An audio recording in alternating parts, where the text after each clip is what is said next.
back tonight. And that conversation continues. This week, the ANC's National Working Committee dissolving the Eastern Cape and Mpumalanga provincial executive committees. The mandates of these provinces had expired. The ANC constitution requires that a provincial conference be held every 4 years. And Mpumalanga last held a conference in December 2015 when the former chairperson, David Mabuza, was still at the helm. The Eastern Cape last held a conference in October 2017. A political analyst, Ongama, Mtimka, and Professor Sipho, Seepe, joining me now to discuss the state of ANC ahead of its December elective conference. Gentlemen, good evening, and thank you very much for your time and joining us here tonight. First and foremost, I mean, let's start and say it's all happening almost at the same time, all at once. Some of these issues are issues that probably have got to do with the normal running of state affairs, but one can't help and not think they will somewhat affect this big decision of who's going to lead the country that the ANC will need to make, hopefully at the end of the year. The first thing, of course, that we are focusing on is the disbandment of all these structures, including PECs and recently now in Gauteng, the RECs. But I want to link that very closely with today's announcement of the Chief Justice, which, when you look at it on the outside, should really have nothing to do with the politics of the ANC. But knowing what happens within the divisions with the ANC, I'm sure it's certainly going to play a part in that. So let's take a bite at that first, Ongama, and then we'll come back to the disbandment of the structures. How is this decision going to play out in the politics within the party?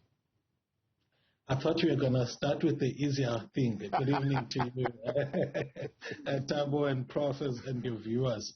So a number of things. When political decisions get made, one of the things we look at as political scientists who study the functioning of systems is, one, the extent to which the actor acts with autonomy, and then the extent to which they show interdependence, and therefore carefulness to take a decision that helps them manage a number of political factors. So President Cyril Ramaphosa, in my view, in appointing Chief Justice Zondo and then nominating Judge Maya as the Deputy Chief Justice, is acting to maximize on both ends. In terms of his autonomy, I don't think that he has anything against acting Chief Justice Zondo for him not to have considered him or have wanted to overlook him. But at the same time, he's mindful of the gaze of the public, especially the political opponents who feel that he's got too close a relationship with him. And I think that in him nominating Judge Maya, he's attempting to show that he is not acting with complete disregard of what the other political actors are pushing for. And as such, is attempting to take the middle ground position of acting in a way that shows his autonomy in as far as electing not to take the recommendation of the JSE, but being careful not to make that a zero-sum approach. And as such, has taken an approach that, I guess, he himself, by the way, was a subject of a strategic maneuver like this, where in the mid-90s it was said of him, look, you're relatively younger than Thabo Mbeki, you allow him to become the next president or deputy president, and your time is going to come in future, and that's how things happened. So he would have pulled from that script too, that if he positions Judge Maya as the deputy, Judge Zondo's term is going to be short anyway, and therefore he maximizes on the huge political divides while also showing his relative autonomy, something he's been criticized for. Yeah, relative autonomy, strategic maneuver. I look at it in Zulu. I would want to say, Prof. Seepe, maybe Judge Maya, and taking nothing from her, this particular time, President Ramaphosa is doing it as umthoba nhliziyo, to say, I know there's a lot of you expecting this to happen, so yeah, I will nominate her as deputy. But is it as wise a strategic political maneuver as maybe he would think it is? Well, I must agree with Ongama on that. It's quite a strategic move, but which also one must also look at it from a number of perspectives. One first is that I'm not ignoring the JSC recommendations. And this is always a challenge when you open the system and you don't nominate a person and you say, let's have a form of a contest, or let's have almost some people to comment on the suitability, and what tends to happen, people then create a hierarchy. So if he had ignored Justice Maya, he would have been in deep trouble. He's already in trouble with regard to the fact that he has overlooked a woman who had performed very well, and also to be the one who said this would have been history making. So he has deprived himself of doing that. But at the same time, he says, I have not ignored it. Then there's the issue of Zondo. Zondo has got only a few years to go. And in terms of the interviews, Zondo left much to be desired, and especially when he was cornered. I mean, there were other issues that were brought in where he claimed that he does not have a relationship with Jacob Zuma during the commission. And when he was asked during the JSC process, he almost was contradicting himself in terms of their relationship. So you have somebody who has been inconsistent, but also he did not shine in this. But at the same time, to give Maya the Chief Justice, she was going to have a long time in that position. So in a sense, it is more about easing her into that possibility of being the next Chief Justice. But also, it's also to create expectations that those who wanted her to be the next Chief Justice could actually say she's actually closer to that. And by the time she becomes one, she would have been very familiar with the environment. So it is about trying to say, how do I, faced with this scenario, take advantage of both, where there have been people who are screaming to wanting to have Zondo to be the next Chief Justice.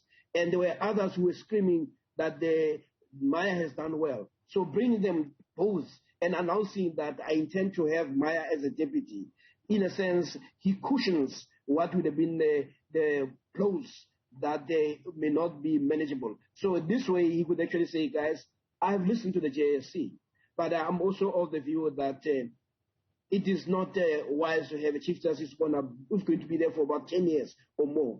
It is better to listen so that when there's an error made, it is minimized. So as Ongama says, this is about finding a way of making a decision that is optimum, that will almost lessen a lot of criticism. So you could actually say it's one of those, you could call it a masterstroke, in a sense that I get the person that I'm seen to be closer to and who seems to be, but at the same time I'm not ignoring what the JSC has said. Let's come back then to, once again, decisions, Ongama, and you talk of this autonomy, and of course the president largely criticized of not having a backbone, not making a decision decisively, and so on and so forth, also within his party. But we have seen, for example, recently he went to Mpumalanga, where it was decided by the National Working Committee that PEC is going to be disbanded. Is this president also making his stamp and authority within the party? But also, is this a party that is, I mean, if you listen to Gauteng to say, well, to use that term, they were regularizing. Otherwise, if they didn't, this particular regions would have been outside of the terms of the constitution of the ANC. Sure. So I looked, this is quite an interesting one. For me, you got to be careful when you look at ANC communication, because there is what's on the surface, and then there's what's beneath the surface. And my experience with looking at interventions undertaken by the higher structures of the ANC is that almost all the time they are always spurred on or triggered by less noble imperatives than what is being spoken up front. So, for example, indeed, I looked at that provision which Gauteng is citing in its communique to its branches. And it does talk about the role that national structures, particularly the NEC, has in as far as disbanding structures and setting up interim structures. What I couldn't establish, Thabo, is whether there's an instructive clause in that constitution that says once that time has passed, a structure must be disbanded. Indeed, I think when they were dealing with the provinces, it might have been Dakota or Mabe who actually cited a constitutional court judgment that is more instructive as far as this being a necessary step to be taken once the term of a structure is over. And I guess that if we give them a benefit of doubt, disbanding the structure and making sure that there's an interim structure helps ensure that the legitimacy of how that structure manages a conference is not in itself a problem, which affects the extent to which the outcome of the conference can be accepted. So there I can take it. However, there are also views among some of these provinces that part of the reason why these structures are being disbanded are attempts from national to try and neutralize the power of certain gatekeepers who may be in provinces, or in fact buy time for between, and this is an argument advanced in the Eastern Cape, as conveyed in the Mail and Guardian earlier, I think 2 weeks ago, that part of the strategy is to buy time for a sitting camp in order to be able to gain some lost ground leading up to the conference. So I'm saying all of those things are possibilities, that indeed there may be action which is aimed at, I didn't understand the violence one, that the disbanding of these structures is being driven by a need to deal with the political violence in the candidate selection processes. I didn't understand the correlation between, the existence of the provincial structures and the violence, and how dealing with those provincial structures is in fact helping to deal with the violence. More analysis when we continue from our political analysts tonight. Ongama, Mtimka and Professor Seepe here on In Focus. Stay with us. Live tonight here on In Focus, Newzroom Afrika, Channel 405. Conversation continues. Political analysts, Ongama, Mtimka and Professor Seepe. We, of course, started the conversation with the Gauteng ANC, announcing earlier on in the week that they would disband, or they have disbanded 5 of the regions, Johannesburg, Tshwane, Ekurhuleni, Sedibeng, and the West Rand, because the term of office of those regions had expired. Now, before the break, Prof. Seepe, Ongama saying these interventions sometimes are loaded with less than noble imperatives. Others would argue and say, well, for example, if you look at the disbandment of the Northwest PEC, at the time it was argued that it was done in order, as Ongama says, to neutralize the power of then the chairperson, Supra Mahumapelo, so that he will no longer have take part, or make it difficult for him to take part in political party processes in the province. Do you find that these latest decisions are loaded with less than noble imperatives? Well, we must first understand that politics is about power, and it's about access and sustaining power. And those who are in control are not keen and likely to want to give up that power. But in doing so, they would have to find a mechanism and processes that could justify the sustenance of their interest, which is sustaining political power. So what you have here is there are 2 issues. One is the issue of legality, and there's one that is the issue of the political expediency. So what the NWC has actually done is to use the whole notion of a mandate, that the mandate has expired, so that legally they cannot be challenged on the issue of disbandment. To say there is a reason, there's a rationality, it can be explained that you were given this mandate. And also those structures should have acted much earlier to start preparing themselves for who's going to be the next leader. So they must also assume the the blame for not having done what they're supposed to do. So that is one part about the law, and that they cannot be challenged. Then the issue is, how do you then try to regularize the structures whose mandate has come to an end? So what they've done is to simply say, in some cases, that we're going to have the task teams. But how you constitute those task teams also becomes very important. But it is also possible that the way they are done is where you have the same incumbent who might be favorable to those who are wielding power at the moment, or the faction that is in power has greater influence, will do it in such a way that their interests are not compromised. So we must always understand that politics is also about that.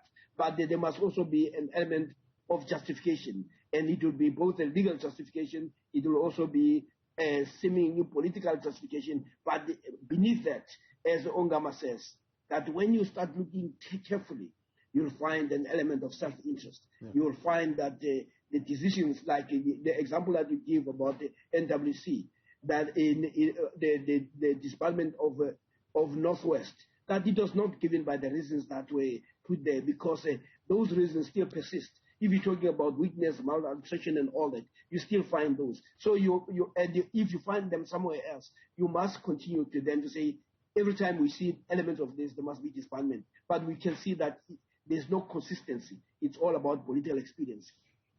What do you say then in the case, for example, of the regions in Gauteng, where the PEC says, yeah, we're disbanding the region, but we'll keep the same leadership. So whoever was the chairperson will still chair the task team, and it will still operate as it was when it was an REC. Prof? Well, I think this is one way in which the Gauteng is trying to manage it. And when you start keeping those people, you are not bringing additional people who may not actually have been in that, who may not have enjoyed the political support. So you can somehow justify it. And that's why the Gauteng have actually moved so quickly to say we are going to keep the people who were there and we're not bringing any other person. But part of it is, but as we know, that if it was different, if it was not saving the interests of those who will power, they would have actually found another justification. So these justifications must be seen for what they are. That this is about politics, it's about political expediency, it's about political sustenance of power. And we should not see it beyond that. But at the same time, they must also protect themselves legally. And legally, in terms of disbandment, the issue is more disbandment. What you do after disbanding is where the political expediency comes in. Yeah. Ongama, would the intervention, for example, like the ones in Gauteng, serve to further highlight divisions, or at least to save it from highlighting divisions within the ANC, or will actually do the opposite? I think it would be good to get the facts there, because that's a matter of fact type of discussion. But I think that it creates enough room for intervention by the higher structures in the regions. Yes, indeed, the intervention of high structures in regions is well defined in the constitution of the ANC. But when you have people who are, regional strong persons and have been duly elected, the extent to which they may accept some interventions or the nature of interventions coming from higher structures may be, limited, given the fact that they may be feeling secured as duly elected leaders. However, once you deal with their status in this way, you create enough relative insecurity among them to actually be in a position where the power of the higher structures can be accepted a lot more readily. Yeah. So I think that's what's happening. But also, what we must also in simple terms, sorry, before you continue. In simple terms, what you're saying, even though they are leaders of the regional task team, they still report to the PEC. So the PEC can fire them at any time. Within the framework of the intervention, and also you create enough insecurity about their roles to accept the leadership and intervention from national. But Thabo, what we mustn't forget also here is that there may be sites in the leagues So this momentum that's being generated in interventions in structures whose terms have expired may also be looking at or circling, as it were, particularly the ANC Women's League and the Youth League as well, because now you've disbanded structures. So when it comes to them, which I think that especially the Women's League, given Matabile's role, is among first prize among the national leaders. So I wouldn't lose sight of the fact that momentum is being generated here to also even raise that debate about the leagues, because even they actually have got their terms have expired. Yeah. Prof, we are agreeing with that. I mean, for example, if you want to disband one, you will be looked at as saying, okay, you're targeting that one. But if you disband all 5, then you're looked at as if, okay, it's fair game. So that when tomorrow you come and say that league and that league must also be disbanded, you are seen as someone who has started this process even earlier on with other structures of the organization. Well, I think you don't even have to wait. You can't have the organization, the NWC, taking a decision that will affect structures whose lifespan is over, and then expect that when there's clear evidence that on the other hand you have others whose mandate has come to an end, then you leave them. Otherwise you'll then be exposing yourself to say this is actually political expediency. So this is simply a way of preparing for a simple expression. This one does not even require a debate. Once this one is accepted, this one will follow. So this, as Ongama says, this is a preparatory formula and preparatory action that will ultimately result in the higher structure. But what I liked what he said is that even in cases where you have a person who has been retained for the same position that they had, or as a convener, which gives them the position of the chair, but the one must understand that that is a discretionary, it's a decision that has been made, not by the delegates, but by the higher structure. So therefore you become pliable. So this may appear to be about giving longevity, but it's also about creating the necessary insecurity for people to comply and to become pliable.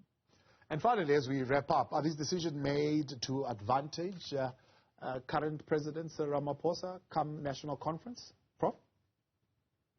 Well, I mean, there's a little doubt that all these, if you look at them, these are meant to advance his interest. But anybody who was in his position will probably do the same thing if they are politicians. So there are times when we actually think that politicians must act in a manner that almost frustrate their political ambitions. These are meant to make sure that those who are in political office are actually enhanced. You do not get into politics to undermine your own ambition and your own interests. Ongama, does this go to enhance the position of the CR cap? Well, I think it's complex enough, but to the extent that the higher structures of the party have, over time, shifted decidedly towards his side, I wouldn't be surprised if it actually does.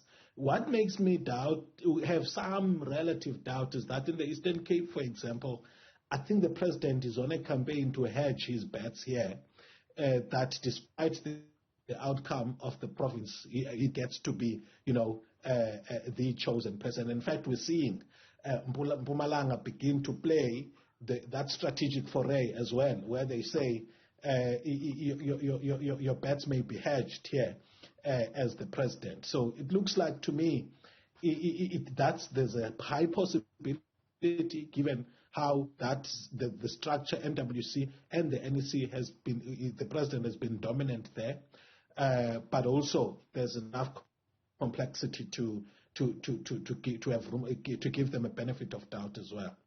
Gentlemen, I appreciate your time and giving us your analysis tonight here on In Focus. Prof. Sipho and Ongama Mtimka with us.